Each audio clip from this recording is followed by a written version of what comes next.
¿Qué tal amigos? Bienvenidos, un placer estar una vez más con todos ustedes. Bienvenidos a este su canal, Ingeniería Estructural Aplicada, un canal destinado a compartir conocimiento, experiencia y buenas prácticas en el desarrollo del análisis y del diseño estructural. Un canal destinado a servir como guía para los estudiantes de arquitectura y de ingeniería civil. Un canal que sirve para quienes ya son arquitectos, para quienes ya son ingenieros civiles y que puedan actualizar sus conocimientos de ingeniería estructural y puedan alinear dichos conocimientos a la normatividad vigente.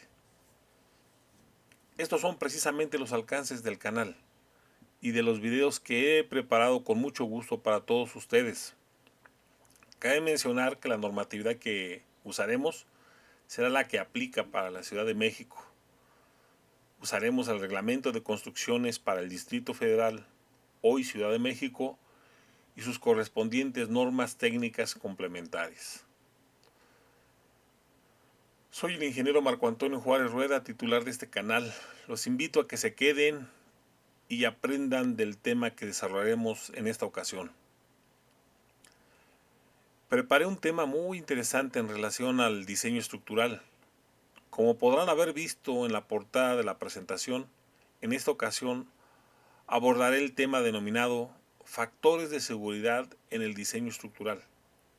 Tema muy interesante y de mucha importancia para realizar el diseño estructural. Comenzamos. Muy bien. Para comenzar, para poder desarrollar nuestro tema, vamos a desarrollar varios puntos, vamos a tocar varios puntos e indudablemente tendríamos que ver qué es lo que dice nuestra normatividad. Entonces, para esto hemos desarrollado por ahí lo que son estos primeros 7 puntos, en donde abordaremos temas que me permitirán, ¿verdad? Eh, Darle forma al tema del día de hoy. Y además, ahora sí que los puntos 8, 9 y 10 serán para poder entender de una manera muy contundente el concepto del factor de seguridad. Entonces, vamos a comenzar. Entonces empezaremos con el punto número 1, los conceptos generales. Y pues esos conceptos generales involucran la tercera ley de Newton, ¿no? A toda acción corresponde a una reacción con la misma magnitud y en sentido contrario, ¿no? Entonces las cargas tendrían que ser igual a las reacciones, de acuerdo a esto, y ahí se encuentra el equilibrio. Si esto lo trasladamos a las estructuras, entonces estas cargas F, ¿sí? El sistema de cargas externas, tendrían que ser igual a las reacciones que se manejan. Entonces, para que se dé esto, ahora sí que las cargas tendrían que ser igual a las reacciones y se daría en una viga de esta manera, ¿verdad? ¿De acuerdo? Una fuerza que está exactamente a la mitad de la viga y las reacciones que tienen un determinado valor en función al valor de la carga, ¿verdad? Entonces, esa estructura está en equilibrio y esto lo maneja lo que vendría siendo la tercera ley de Newton, ¿de acuerdo? Sin embargo, este tipo de concepto no es del todo lo que nosotros buscamos dentro de las estructuras. ¿Por qué? Porque nosotros buscamos que las estructuras sean confiables, buscamos que sean seguras, ¿de acuerdo? Y esto, pues, este equilibrio que se da, pues involucra que cualquier cambio en las circunstancias se pierde ese equilibrio y la estructura se vuelve inestable, ¿de acuerdo? Entonces ese es el primer concepto. Vámonos al segundo concepto, lo que es el factor de seguridad del diseño estructural. ¿Cómo es que lo vamos a concebir? Entonces, pues nuevamente partimos del concepto de la segunda ley de Newton, ¿sí? En donde las cargas son iguales a las reacciones, pero el factor de seguridad que nosotros buscamos lo encontramos multiplicando a las cargas por un factor de carga y a las reacciones por un factor de reducción, ¿sí? Esto es lo que se hace en el diseño estructural, ¿de acuerdo? Entonces, ese factor de cargas, ¿sí? Que se le llama FC, factor de cargas, es mayor o igual a 1. ¿Sí? Entonces, por ahí adquiría en el anterior reglamento valores de 1.4, 1.5, 1.1. ¿Sí? Y el factor de reducción era menor o igual a 1. ¿Sí? Entonces, por ahí adquiere valores que van del orden del punto 90, ¿sí? Punto 80, punto 65, etcétera. Y de esa manera es que yo considero que las cargas van a ser incrementadas, ¿sí? Y las resistencias de los materiales van a ser reducidas. Entonces, en base a eso es que yo voy a tener un factor de seguridad, y así es como se concibe ese factor de seguridad dentro de las estructuras. Vamos a dar un caso por ahí un tanto cuanto burdo. Si a las cargas yo los multiplico por un factor de carga de 1.4, ¿sí? Voy a manejar un número cerrado. Y si a las reacciones las multiplico por un factor de 0.7, entonces estamos de acuerdo que tanto las cargas y las reacciones pues valen lo mismo, entonces se eliminarían, y entonces nada más me quedarían los valores, el factor de carga mayor a 1, que es 1.4, y el factor de reducción menor a 1, que es 0.7. Entonces ese factor de seguridad vendría siendo 1.4 entre 0.7, vendría siendo de 2. Ese factor de seguridad vendría siendo de 2. ¿Y qué involucra? Pues involucra que en automático mi estructura hago que sea más confiable, ¿sí? Y que además la estructura sea más resistente. ¿De acuerdo? Ahora, ¿cuándo me doy cuenta cuando una estructura ya fue, ¿cómo se llama? Ya fue alterada por los factores de carga. Cuando ya se alteró por los factores de carga. Bueno, normalmente a una carga, o a una carga concentrada, o una carga uniformemente distribuida, se les da el subíndice 0, ¿sí? Que esto involucraría que estas son cargas de servicio que no han sido alteradas por ningún factor de carga, ¿sí? Muchas veces puede ser que aparezca el subíndice 0, ¿sí? O puede no aparecer, nada más que aparezca P u omega, ¿no? Entonces, cuando pasa eso, significa de que no han sido alteradas, por un factor de carga. Cuando un valor aparece con el subíndice U, ya sea una carga concentrada o una carga uniformemente lineal, eso implica de que esta carga ya fue alterada por un factor de carga. ¿De acuerdo? De esta manera puedo yo identificar cuando una carga es nominal o de servicio o es una carga última, ¿sí? Bajo los conceptos que acabamos de explicar. ¿De acuerdo? Entonces, ¿qué pasa? Nuevamente, haciendo relación a la tercera ley de Newton, ¿sí? Entonces, los factores de carga son mayores a 1, los de reducción menores a 1, y yo encuentro de alguna manera ese factor de seguridad por la relación que se da entre el cociente del factor de carga y el factor de reducción. Porque, en teoría, las cargas son iguales a las reacciones y esto se convierte a la unidad. ¿De acuerdo?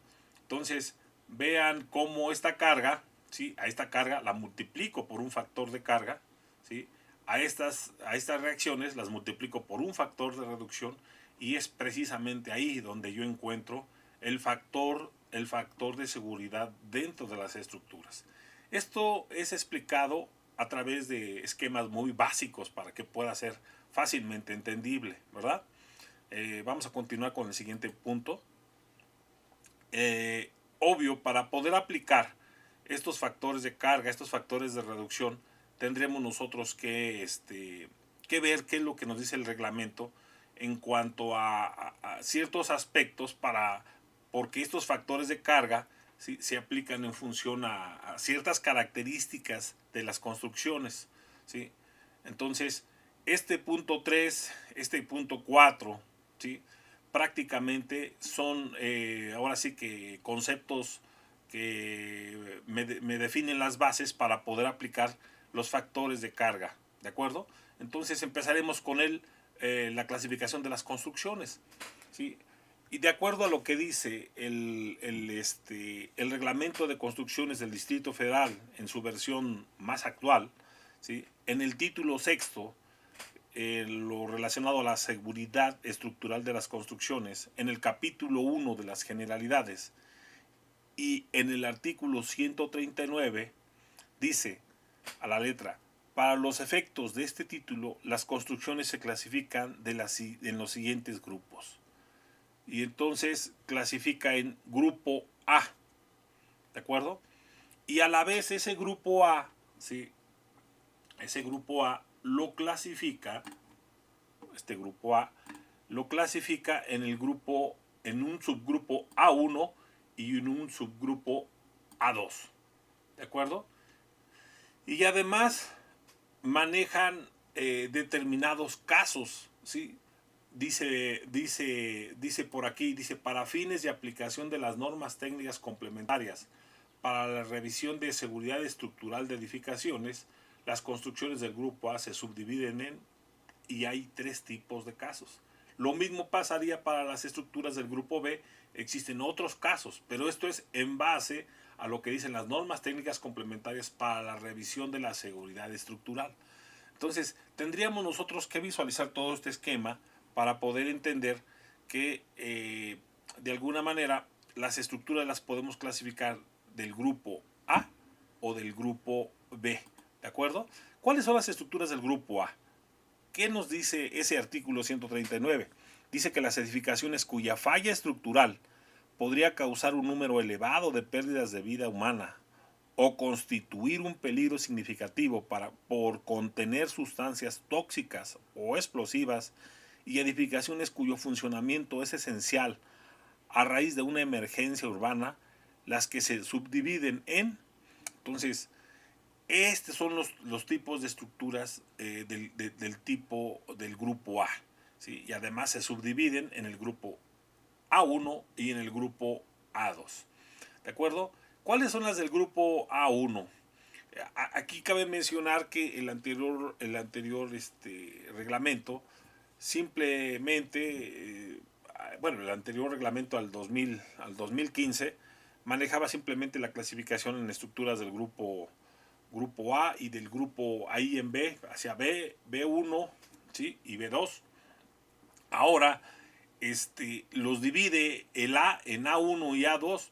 ¿Cuáles son los del A1? Dice que, inciso A, edificios que es necesario mantener en operación aún después de un sismo de magnitud importante, como hospitales, aeropuertos, terminales y estaciones de transporte, instalaciones militares, centros de operación de servicio de emergencia, subestaciones eléctricas y nucleares, estructuras para la transmisión y distribución de electricidad, centrales telefónicas y repetidoras, estaciones de radio y televisión, antenas de transmisión y los inmuebles que la soporten o contienen, estaciones de bomberos, sistemas de almacenamiento de bombeo, distribución y abastecimiento de agua potable, estructuras que alojen equipo cuyo funcionamiento sea esencial para la población, como tanques de agua, puentes vehiculares y pasarelas peatonales. Entonces, esto es lo que nos dice en las estructuras del grupo A1 en el inciso A. En el inciso B dice que son construcciones o depósitos cuya falla puede implicar un severo peligro para la población por contener cantidades importantes de sustancias tóxicas, inflamables o explosivas. Entonces vean inciso A e inciso B. ¿De acuerdo? En el subgrupo A2, las estructuras, ¿sí? Nos da 3 incisos. Dice el inciso A: un impacto social importante, como estadios, salas de reuniones, templos, auditorios y otras que pueden albergar a más de 1000 personas. Entonces vean, todas las construcciones que puedan llegar a albergar más de 1000 personas, en automático se consideran del grupo A2. En el inciso B dice: una afectación a la población particularmente vulnerable, como escuelas de educación preescolar, primarias y secundarias. Vulnerable en cuanto a que son gente muy joven, son niños, ¿verdad? Entonces muchas veces no saben cómo actuar durante un sismo. Y finalmente el inciso C, la pérdida de material de gran valor histórico o cultural, museos, monumentos y estructuras que contengan archivos jurídicos o registros públicos. ¿De acuerdo? Entonces ahí están estructuras del grupo A1 y estructuras del grupo A2. Y obvio, en función a las características del tipo de suelo en el que se encuentren, tipo 1, tipo 2, tipo 3, en función a su altura y en función a la cantidad de metros cuadrados, ¿sí? Se establecen estos tres casos, ¿verdad? Pero ya lo decíamos, está en función a las normas técnicas complementarias para la revisión de la seguridad estructural. Aquí lo que nos interesa en esencia es que las estructuras se clasifican en el grupo A, que a su vez se clasifican en el grupo A1 y A2, y si es conveniente para que yo pueda aplicar los factores de carga, establecer o aterrizar mi construcción dentro de estas características que me limita perfectamente el reglamento. ¿De acuerdo? Continuamos. Las estructuras del grupo B. Dice que son edificaciones comunes destinadas a viviendas, oficinas y locales comerciales, hoteles y construcciones comerciales e industriales no incluidas en el grupo A, las que se subdividen en, o sea, todo lo que no se haya agrupado en el grupo A, ¿sí?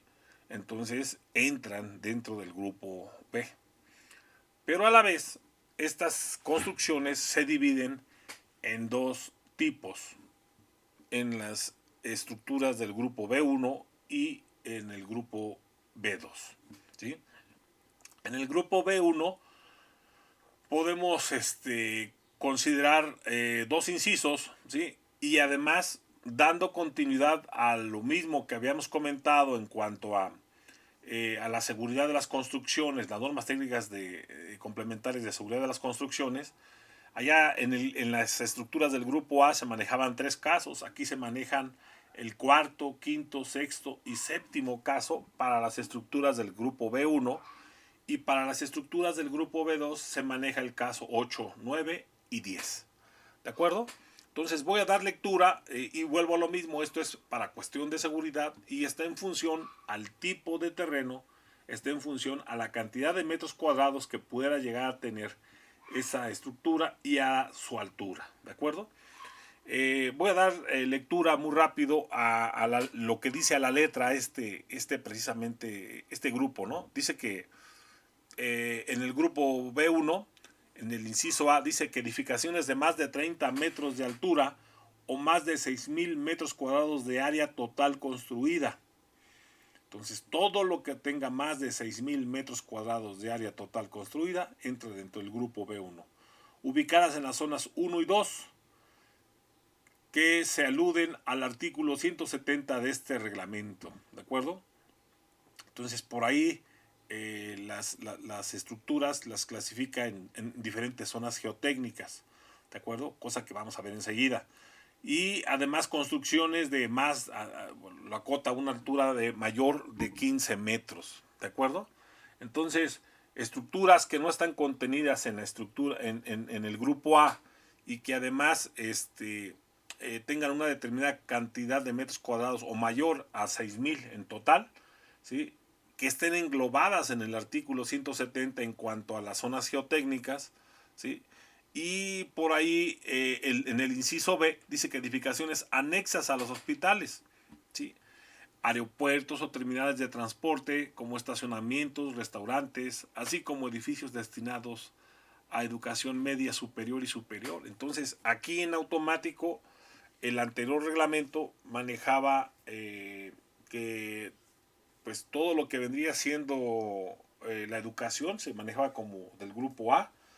En este reglamento ahora la manda al grupo B, la educación media superior y superior la manda al grupo B1 en el inciso B, ahí es donde aparece, ¿verdad?, esta imagen. Y aparecen los casos nuevamente que les comento y que están acotados a una determinada cantidad de metros cuadrados construidos, a una determinada altura de construcción y a la zona geotécnica que corresponda, ¿de acuerdo? Para fines de concebir la aplicación de los factores de seguridad, a mí no me interesa tanto que sean del grupo B1 o que sean del grupo B2. A mí, o de A1 o A2, a mí me interesa nada más la clasificación. ¿Son del grupo A o del grupo B? Y en función a eso es que yo voy a aplicar los factores de carga. Pero sí es importante que sepamos en qué parte, en qué parte, ¿verdad? Cuál es el marco jurídico, en qué parte viene y cómo es que de alguna manera vienen concebidas. Yo tendré que aplicar esos factores de carga, esos factores de seguridad, esos factores de reducción, dependiendo del tipo de obra que yo esté diseñando. Y eso lo tengo que saber perfectamente, como viene acotado precisamente en este artículo 139. Regresamos. El siguiente paso, pues lo que decíamos, el artículo 170, por ahí hace alusión, ¿sí? Artículo 170, hace alusión a algunas zonas geotécnicas, ¿verdad? Y entonces, en el reglamento de construcciones del Distrito Federal, hoy Ciudad de México, en el más actual, en el título sexto relacionado a la seguridad estructural de las construcciones, en el capítulo 8 del diseño de cimentaciones, en el artículo 170 se dice que para fines de este título el Distrito Federal se divide en 3 zonas con las siguientes características generales. Entonces, nuestra Ciudad de México, que hoy se llama Ciudad de México, está en zona 1, zona 2, bueno, tiene 3 zonas. La zona 1, que vendría siendo la zona de lomeríos, la zona 2, que es la zona de transición, y la zona 3, que es la zona del lago o la zona lacustre. ¿De acuerdo? Entonces, es importante que nosotros consideremos estas zonas geotécnicas y nosotros podamos realizar esa ubicación de mi construcción en la determinada zona geotécnica para ver qué grupo, ¿sí? Qué grupo es el que corresponde a mi edificación. ¿Me explico? En base a la cantidad de metros cuadrados, en base a la altura que se está proyectando y en base también a la zona geotécnica. Entonces, ¿cuál es el fundamento? El artículo 170, ¿sí? Del reglamento de construcciones para el Distrito Federal actualizado. ¿De acuerdo? Entonces vean cómo estos dos, el punto 3 y el punto 4, de alguna manera, es información que requiero para poder establecer los factores de carga, ¿sí? Los valores que van a incrementar las cargas, ¿sí? Para poder obtener ese factor de seguridad. Y nos vamos a ese punto número 5, ¿sí? Y lo mismo es lo que viene establecido dentro de la normatividad vigente para la Ciudad de México. En las normas técnicas complementarias de criterios de acción de diseño estructural 2017, ¿sí?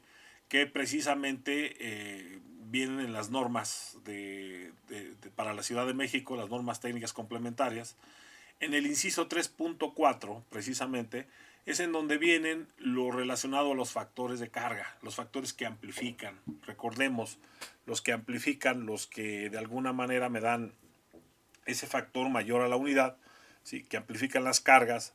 Entonces, dice que para determinar el factor de carga se aplicarán las reglas siguientes. Y por ahí se manejan A, B, C, D, cuatro reglas, así lo maneja el mismo reglamento, cuatro incisos, ¿no? Entonces dice, para combinaciones de acciones clasificadas en el inciso 2, 3A, ¿sí? Se aplicará un factor de 1.3 para las cargas permanentes y de 1.5 para las cargas variables. Entonces, cuando se trate de estructuras del grupo B, ¿sí? Que vengan contenidas en el inciso 2, 3A, ¿sí? En automático utilizaremos factores de carga de 1.3 y de 1.5.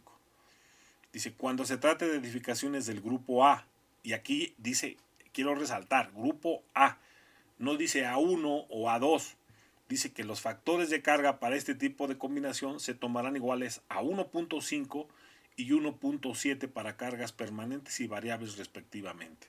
Entonces, las cargas muertas para estructuras del grupo B, ¿sí? Para cargas muertas es 1.3 el factor que va a amplificar, y para las cargas variables va a ser de 1.5.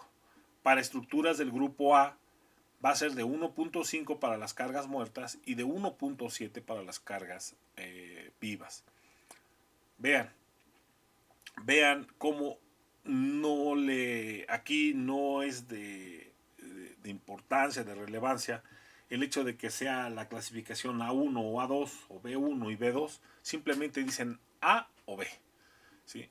En el inciso se establece que para combinaciones de acciones clasificadas en el inciso 2.3b, ¿sí?, se tomará un factor de carga de 1.1, aplicando efectos a los efectos de todas las acciones que intervengan en la combinación. Entonces, cuando yo vaya a combinar carga muerta más carga viva, más otra acción, una combinación de una acción accidental, el factor que yo tenga que utilizar va a valer 1.1, ¿de acuerdo? Entonces, para cuando yo aplique sismo, cuando yo aplique viento, tendré que aplicar precisamente ese factor de 1.1. En el inciso C se establece que para acciones o fuerzas internas cuyo efecto sea favorable a la resistencia o estabilidad de la estructura, el factor de carga se tomará igual a 0.9, ¿sí? Cuando se vean por ahí algunas acciones que sean favorables para la estabilidad, habíamos dicho que este factor de carga tendría que haber sido mayor o igual a 1. Bueno, aquí me dice que lo puedo utilizar de 0.9 siempre y cuando las condiciones sean a favor, ¿verdad? Entonces, si alguna de las acciones que yo voy a considerar está a favor de la estabilidad, entonces consideremos ese factor de 0.9, ¿de acuerdo? En el inciso D dice que para revisiones de estados límites de servicio se tomarán en todos los casos un factor de carga unitaria. Cuando yo vaya a revisar los estados límites de servicio, lo que son los asentamientos, lo que son los agrietamientos, ¿sí?, cuando se trate de que yo voy a hacer esa revisión, consideraré las cargas de servicio, es decir, voy a considerar las cargas no amplificadas, no mayoradas, ¿sí? Entonces, siempre utilizaré cargas de servicio, y para ese caso, pues el factor que se les aplica es de 1, ¿verdad? O es la misma carga de servicio, no la carga última. Entonces, aquí aparecen de alguna manera pues esas reglas que se aplican para los factores de carga, ¿verdad?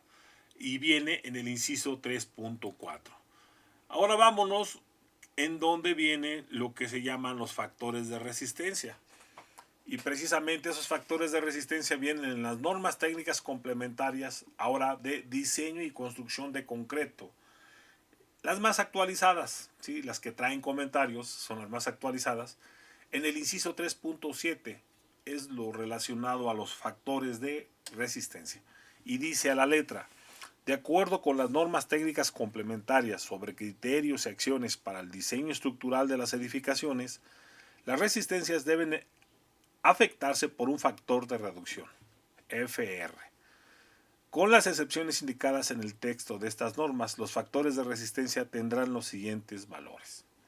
Entonces, cuando yo esté diseñando por flexión, ese factor de reducción valdrá 0.9. Cuando yo esté diseñando por cortante y por torsión, ese factor de reducción valdrá 0.75, de acuerdo a lo que dice el inciso B. En el inciso C dice que para el factor de reducción valdrá 0.65 para la transmisión de flexión y cortante en losas o zapatas. Cuando yo esté por ahí diseñando zapatas corridas o zapatas aisladas, ese vendrá siendo el factor que yo tenga que utilizar. En el caso del inciso D, para flexo-compresión, el caso de columnas, el factor de reducción tendrá que ser de 0.75 cuando el elemento falle en tensión. También valdrá 0.75 cuando el núcleo esté confinado con refuerzo transversal circular que cumpla con los requisitos del inciso 6.1.4 o con estribos que cumplan los requisitos de los incisos 734, 834, 934, según el valor de cubo usado. Esta última parte, recordemos bien que nuestras normas técnicas complementarias de concreto, en el capítulo 7, ¿sí?, ahí nos habla de edificios de ductilidad baja. El capítulo 8 nos habla de edificios de ductilidad media. Y el capítulo 9 nos habla de edificios de ductilidad alta. Entonces, pues va en relación a eso, ¿no? Y el factor de reducción valdrá 0.65 si el núcleo no está confinado y la falla es en compresión. Cuando nosotros vayamos a hacer una revisión por aplastamiento, el factor de reducción que utilizaremos también valdrá 0.65. Estos son los factores de reducción. De esta manera se engloba, ¿sí?, lo que ahora sí que la normatividad que se especifica para poder obtener este factor de seguridad. Nos regresamos nuevamente y vemos cómo este factor de seguridad se da en los factores de carga y los factores de reducción, ¿sí?, que se tienen. Y que de alguna manera la parte en donde viene establecida la normatividad es la que acabamos de acotar hace unos instantes. ¿De acuerdo? Sin embargo, por ahí también tenemos que ver lo que son las combinaciones de las acciones, ¿no? Y para esto nos vamos a ir al punto número 7 que preparamos. Y por ahí, en las normas técnicas complementarias de diseño y construcción del concreto, las más actualizadas, ¿sí?, por ahí ya aparecieron algunas normas con algunos comentarios, ¿sí?, y ya son las más actualizadas. Dice, en el inciso 2.3, nos habla de las combinaciones de las acciones. Dice que la seguridad de una estructura deberá verificarse para el efecto combinado de todas las acciones que tengan una probabilidad de no despreciable de ocurrir simultáneamente, considerándose dos categorías de combinaciones. Inciso A, para las combinaciones que incluyen acciones permanentes y acciones variables. Se consideran todas las acciones permanentes que actúen sobre la estructura y las distintas acciones variables, de las cuales la más desfavorable se tomará con su intensidad máxima y el resto su intensidad instantánea. Entonces, aquí ya me está hablando de cómo es que yo tengo que considerar las combinaciones de carga, ¿sí?, en cuanto a cargas que sean máximas, instantáneas e incluso medias. ¿De acuerdo? ¿Sí? Y entonces, incluso me habla de que tengamos que considerar las cargas con intensidad media cuando se trate de evaluar los efectos a largo plazo. ¿De acuerdo? Lo que vendrían siendo las revisiones a los estados límites de servicio. Para la combinación de cargas muertas más carga viva, se empleará la intensidad máxima de la carga viva que viene establecida en la sección 6.1, considerándola uniformemente repartida sobre toda el área. Cuando se tomen en cuenta distribuciones de la carga más desfavorables que la uniformemente repartida, deberán tomarse los valores de intensidad instantánea especificadas en la mencionada sección. ¿De acuerdo? Entonces, esto me interesará para cuando yo esté haciendo o vaya a establecer mi modelo y yo tenga que establecer las cargas, la combinación de cargas que vaya a aplicar. ¿De acuerdo? Nos vamos a lo que dice el inciso B. Si para las combinaciones que incluyen acciones permanentes, variables y accidentales, se consideran todas las acciones permanentes, las acciones variables, con sus valores instantáneos y únicamente una acción accidental en cada combinación. Y únicamente una acción accidental en cada combinación. Esto es muy común si muchas veces queremos realizar nosotros la combinación de, bueno, sobre todo los alumnos, ¿no?, lo preguntan, los jóvenes que van aprendiendo, de que si vamos a hacer una combinación de carga muerta más carga viva y le queremos agregar el sismo y además queremos agregar el viento. Bueno, no. Aquí en este inciso B nos está diciendo que lo hagamos por separado. ¿De acuerdo? Por separado. No podemos considerar dos acciones accidentales al mismo tiempo, ¿sí? Y este último párrafo dice, en ambos tipos de combinación los efectos de todas las acciones deberán multiplicarse por los factores de carga apropiados de acuerdo a la sección 3.4. ¿Vale? Y finalmente, en el inciso C, dice que los criterios de diseño para cargas de viento y sismo, así como para el de cimentaciones, se presentan en las normas técnicas correspondientes, se aplicarán los factores de carga que se presentan en la sección 3.4. ¿De acuerdo?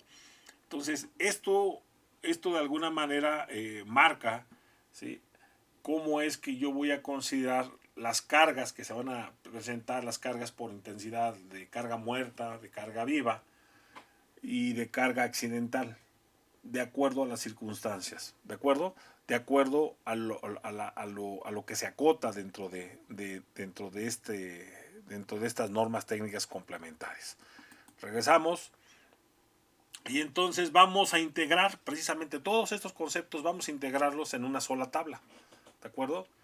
Obvio, esto de alguna manera ya me está abriendo el panorama para poder entender lo que son los factores de seguridad, pero vamos a integrar todos esos conceptos del 1 al 7 a esta tabla. Y a esta tabla le llamamos una tabla de integración, y es donde precisamente yo integro los factores de carga, ¿sí?, y además las combinaciones de las acciones que se establecen en este punto número 7. Entonces vamos a esa tabla, ¿sí?, y entonces vean cómo estamos haciendo una síntesis de todo lo que se leyó en cuanto a las normas, ¿sí?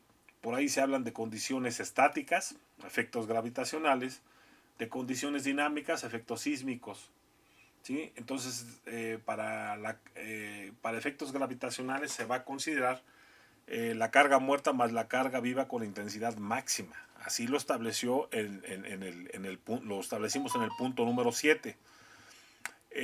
Además, hicimos una división de las estructuras del grupo A y del grupo B. Así venía establecido, aunque por ahí existe el A1 y el A2. Bueno, aunque yo tenga que acotar mi construcción, mi edificación en A1 o A2 o B1 o B2, de cualquier forma aquí se habla de forma general, así lo establece el punto número 6, si no me equivoco. Y entonces aquí están los factores de carga que se deben de aplicar para la carga muerta de 1.5 para estructuras del grupo A, de 1.3 para las estructuras del grupo B, para la carga viva para las estructuras del grupo A 1.7 y del grupo B 1.5. Y como bien lo decía, para la combinación de carga viva, de carga muerta, y bueno, para la combinación de carga muerta más carga viva más alguna carga accidental, ya sea el viento o el sismo, ¿sí? Nos comentaba en el inciso anterior, ¿sí?, en el punto número 7, que se debe de considerar la carga viva instantánea, y además, ¿sí?, nada más se debe de considerar un efecto, ya sea el sismo o el viento, y en cuyos casos siempre el factor de carga que nosotros vayamos a utilizar va a valer 1.1. ¿Me explico? Entonces vean cómo aquí ya queda acotado cuánto puede llegar a valer esos factores de carga dependiendo de lo que yo vaya a calcular, ¿sí?, los efectos gravitacionales o los efectos sísmicos dentro de lo que yo esté diseñando en ese momento. ¿De acuerdo? Y esto es lo que nos dice la tabla de integración. Prácticamente este es el resumen, ¿sí?, el resumen de la parte teórica que hemos visto hasta este momento. Y finalmente vámonos a un ejercicio número 9, a un ejercicio en el punto número 9, ¿no?, en donde vamos a diferenciar lo que son las cargas de servicio, las cargas últimas, y lo que vendría siendo una forma de concebir las relaciones de carga. ¿Qué significa? Pues las relaciones que se dan entre las cargas de servicio y últimas. ¿Por qué? Si se dan cuenta, en los incisos anteriores se había manejado, ¿sí?, que se tengan que utilizar factores de carga que valgan 1 para cuando se estén haciendo las revisiones a los estados límites de servicio. Y además es importante ahora sí que ir de las cargas últimas a las de servicio y de las de servicio a las cargas últimas, por el hecho de que yo tenga que estar diseñando, pero además tengo que revisar. Recordemos que son las etapas, ¿verdad? Está la parte de la conceptualización, la estructuración, y luego viene la parte del análisis, luego viene el diseño y finalmente la parte de la revisión. Entonces, necesito yo estar ahora sí que caminando de las cargas de servicio a las cargas últimas. Y entonces, este punto C, que se llaman relaciones de carga, me permitirán de alguna manera poder regresar de unas a otras a través de una simple operación matemática. Y para esto vamos a ver rápidamente un ejercicio en donde aplicamos todo esto, ¿no? Entonces, el ejercicio se llama, son las cargas, los elementos mecánicos, ¿sí?, de servicio y últimos que vamos a considerar. Entonces, vamos a considerar una estructura del grupo A, ¿sí? Y vamos a considerar únicamente los efectos gravitacionales, como lo establece en la tabla del inciso número 8 que desarrollamos. Y para esto vamos a considerar el peso de la carga muerta de 800 kilos por metro cuadrado y el peso de la carga viva de 200 kilos por metro cuadrado. Si yo lo que quiero es calcular las cargas de servicio, la carga de servicio ya habíamos dicho que la consideramos con un subíndice 0, ¿verdad? O con un subíndice S de servicio, o simplemente con la W. La W también significa que es de servicio, que no está amplificada, no es última. Entonces, sumo la carga muerta más la carga viva y en automático la carga de servicio vendrá siendo de 1000 kilos por metro cuadrado. ¿De acuerdo? Entonces, con esta carga, es que yo tendré que hacer las revisiones a los estados límites de servicio. ¿De acuerdo? Sin embargo, nuestros diseños los tenemos que hacer, ¿sí?, amplificando las cargas para poder obtener esos factores de seguridad, esa confiabilidad en las estructuras. Y para eso tengo que multiplicarlos por un factor de carga. Como se trata de una estructura del grupo A, ¿sí?, entonces para la carga muerta el factor de carga vale 1.5 y para el factor de carga para la carga viva vale de 1.7. Entonces la carga muerta la multiplico por 1.5, la carga viva por 1.7 y me da que esto vale 1540 kilos por metro cuadrado. ¿De acuerdo? Entonces, aquí cabe mencionar que de acuerdo a lo que decía nuestro anterior reglamento, simplemente lo multiplicábamos por 1.5 y entonces vean cómo cambió. La carga de servicio en el anterior reglamento tendría que valer 1000 kilos, aquí también vale los 1000 kilos, pero en este nuevo reglamento vale 1540, en el anterior tendría que valer 1500, entonces se amplificó un poquitito más las cargas considerando las estructuras del grupo A. Pero lo curioso, para las estructuras del grupo B, ¿sí?, se disminuyó. Entonces, hay ahí una de las interrogantes que por ahí nos planteamos. Y entonces viene este concepto que se llama relaciones de carga, ¿sí? Entonces yo quiero saber qué variación hubo entre la carga última y la carga de servicio. Entonces, divido 1540 entre 1000. Entonces, ¿qué significa? Se amplificó 54%. El factor de carga que yo estoy utilizando es ya considerando la mezcla de carga muerta y la carga viva, resultó de 1.54, 54% más de la carga de servicio. ¿De acuerdo? Y ese factor de relaciones de carga vale 1.54. Ahora, el artificio que les decía, ¿no? Nosotros tenemos que diseñar con cargas últimas, pero tenemos que revisar con cargas de servicio, ¿sí? Entonces yo tengo que cambiar de últimas a de servicio. ¿Y cómo lo hago? Pues precisamente a través de esta relación que se estableció acá arriba, ¿verdad? Si yo de alguna manera quiero ya sé que vale 1.54, que se amplificó 54% más, y si yo despejo alguna de estas variables, en este caso la carga de servicio, yo puedo de ese 1540 entre 1.54 puedo regresar nuevamente a la carga de servicio. ¿sale? Y entonces de esa manera yo estaré amplificándolas para diseñar y en automático regresar a las cargas de servicio nada más con dividirlos con la relación de cargas que utilicé. Y de esa manera yo podré hacer las revisiones a los estados límites de servicio. En este caso los asentamientos, las flechas, ¿verdad? Las deformaciones angulares, etcétera, todo eso. Entonces, aquí termina este ejercicio muy simple, de alguna manera es algo muy simple, pero que involucra un concepto que no viene dentro de, ¿cómo se llama? Dentro de esas normas, lo que se llama la relación de cargas, pero simplemente es simple matemática y que me permite regresar de las cargas de servicio a las últimas y de las cargas últimas a las de servicio, ¿sí?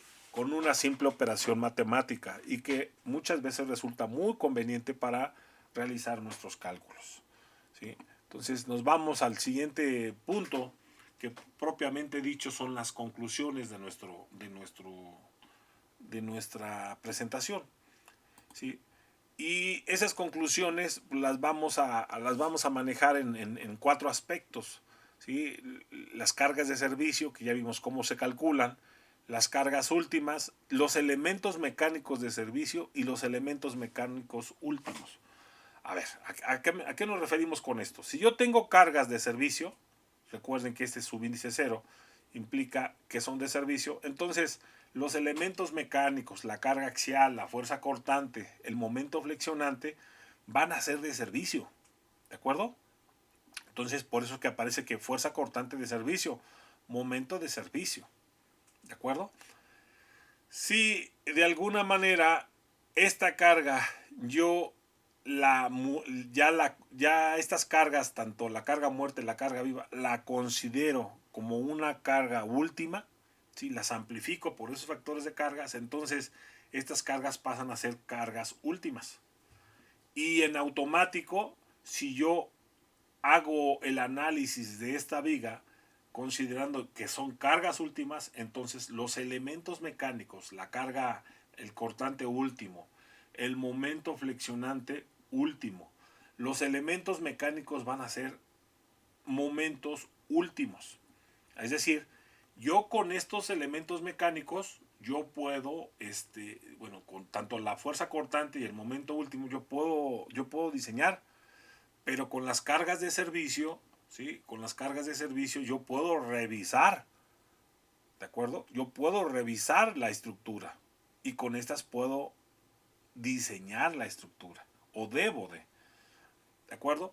Entonces, prácticamente estos 4 puntos involucran las relaciones, ¿no? Involucran las relaciones de las cargas de servicio con los elementos mecánicos de servicio, las cargas últimas con los elementos mecánicos últimas, ¿de acuerdo?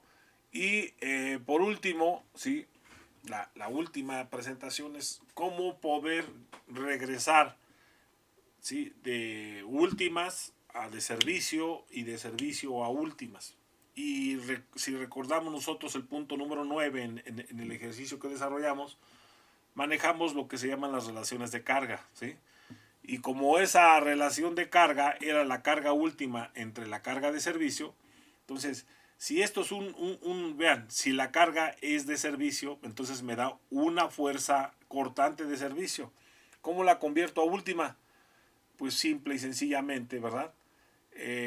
Lo único que tengo que hacer es multiplicar la de servicio por su relación de cargas y en automático se convierte esta carga de servicio a carga última.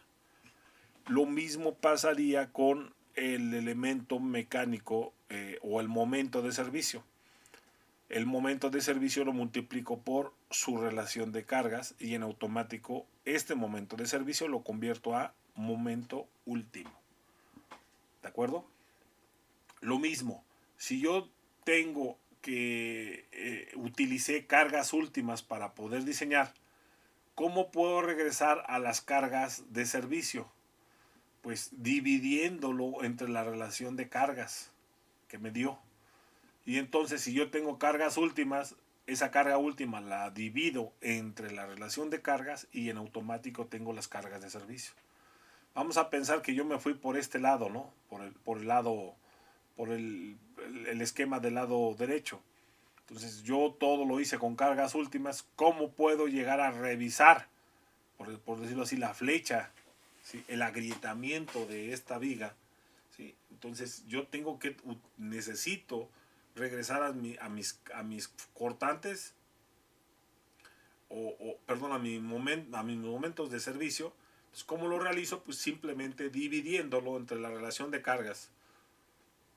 Y de esta manera, tanto las cargas de servicio y las últimas, obtengo yo los elementos mecánicos de servicio y últimos, y además los puedo yo puedo jugar con ellos y obtenerlos de manera a mi conveniencia o de acuerdo a los fines que yo vaya persiguiendo, simplemente involucrando o agregando a la ecuación la relación de cargas, el concepto que nosotros manejamos. ¿De acuerdo?